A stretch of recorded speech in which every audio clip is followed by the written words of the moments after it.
If you look to the right side, this is a rice field. Oh. Rice field. Korean rice is very, very sticky and very yummy, and it has lots of the nutrition because we harvest the rice once a year.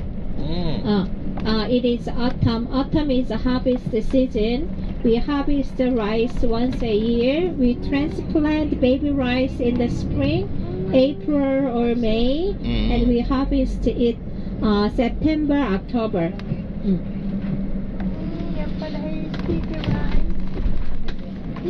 Very nutritional. Again, corn, mommy. Yeah. That's the corn. Corn bits. This is corn. Napakasarap ng buhay dito. Bundok, dagat,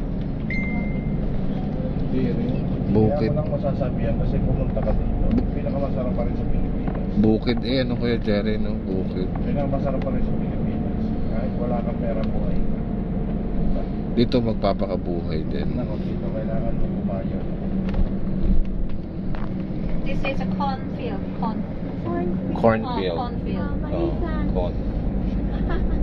Maisan niya. Yung kalabasan. Wala kang kalabasang bawang.